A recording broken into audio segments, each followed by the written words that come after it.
11ই August 1908। ঘড়িতে তখন ভোর 4টে। মজফ্ফরপুর কেন্দ্রীয় কারাগারে ফাঁসির মঞ্চে দাঁড়িয়ে এক কিশোর। জেল কর্তৃপক্ষ উদ্বেগে থাকলেও সে কিন্তু নির্বিকার, বরং চারিদিকে এমনভাবে তাকাচ্ছিল যেন নতুন কোনো খেলা হতে চলেছে।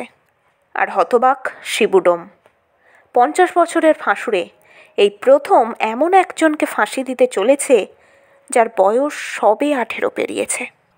জেলের ভিতরে ডান দিকে একটু দূরে প্রায় 15 ফুট উঁচুতে ফাঁসির মঞ্চ, দুই দিকে 2 খুঁটি আর একটি মোটা লোহার রড আড়াআড়িভাবে জোড়া। তারই মাঝখানে বাঁধা মোটা একগাছি দড়ি ঝুলে আছে। শেষ প্রান্তে একটি ফাঁস। এরপরেই ওই কিশোরকে নিয়ে আসে 4 জন পুলিশ। নিয়ে আসছে বললে ভুল হবে, বলা ভালো সে এমনভাবে হাঁটছিল মনে হচ্ছিল সেপাইদেরকে সেই টেনে নিয়ে আসছে। উপস্থিত লোকজনদের দিকে তাকিয়ে একবার হাসে। ফাঁসির মঞ্চে ওঠানো হলে হাত দুটো পিছন দিকে এনে বেঁধে দেয়া হলো। শিবু জল্লাদ তখন শেষ মুহূর্তের কাজ করছিল। গলায় ফাঁসির দড়ি পরানো মাত্রই দামাল ছেলের প্রশ্ন, ফাঁসির দড়িতে মোম দেয়া হয় কেন? চমকে উঠেছিল জল্লাদ। একবার ভাবল কালো কাপড়টা দিয়ে ওর মুখ না ঢেকে নিজের মুখটাই ঢেকে নেয়। ফাঁসুরের চোখে জল দেখলে জেলার সাহেব কি বলবে? শুধু সেদিন কেন, ফাঁসির আদেশ শোনার পর থেকে তার কথাবার্তা ও আচার ব্যবহারে একবারও মনে হয়নি মৃত্যু ভয় তাকে গ্রাস করেছে। সতীশচন্দ্র চক্রবর্তী ছিলেন ক্ষুদিরামের পক্ষে সওয়ালকারী 3 আইনজীবীর মধ্যে একজন। এদিক সেদিক বহু কথার পর তিনি ক্ষুদিরামকে জিজ্ঞাসা করেন, তুমি কি জানো রংপুর হইতে আমরা কয়েকজন উকিল তোমাকে বাঁচাতে আসিয়াছি? তুমি তো নিজেই আপন কৃতকর্ম স্বীকার করিয়াছ।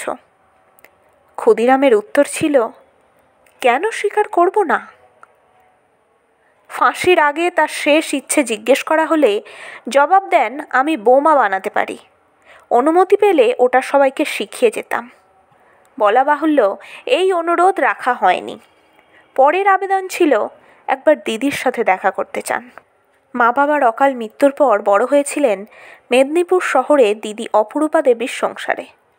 ভগ্নিপতি অমৃতলাল সরকারি কর্মচারী। কিশোর শ্যালকের কাণ্ডকারখানা দেখে ভীষণ অসন্তুষ্ট ছিলেন। আপদ বিদায় করতে নিত্য গঞ্জনা কানে যায় প্রতিবেশীদের। এগিয়ে এসেছিলেন রক্তের সম্পর্ক না থাকা 2 দিদি। একজন হলেন চারুশীলা দেবী আর অন্যজন হলেন শহরের নামী উকিল সৈয়দ আব্দুল ওয়াজেদের বোন জুবেদা খাতুন। তাঁর বেঁচে থাকার অবলম্বন হয়ে সেদিন নিজের দিদির মতো হাত বাড়িয়েছিলেন জুবেদা। প্রায় দিন দুবেলা খাবার তিনিই খাওয়াতেন। আদালতে মামলা শুরু হলে উকিলরা যদিও বিনা ফিজে মামলা লড়েন, কিন্তু আনুষঙ্গিক সমস্ত খরচ জুগিয়েছেন সেদিন এই জুবেদা খাতুন। ভাইয়ের শেষ ইচ্ছা পূরণ করতে পারেনি দিদি অপরূপা।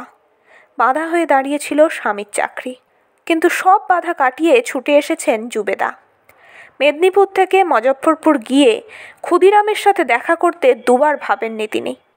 নাই বা থাকলো রক্তের সম্পর্ক, কিন্তু দিদি হয়ে মৃত্যুপথযাত্রী ভাইয়ের শেষ ইচ্ছা পূরণ না করে থাকবেন কি করে? আজ স্বাধীনতা আন্দোলনের সর্বকনিষ্ঠ শহীদ ক্ষুদিরাম বসুর আত্মবলিদান দিবসে আমাদের বিনম্র শ্রদ্ধাঞ্জলি। জয় হিন্দ, বন্দে মাতরম।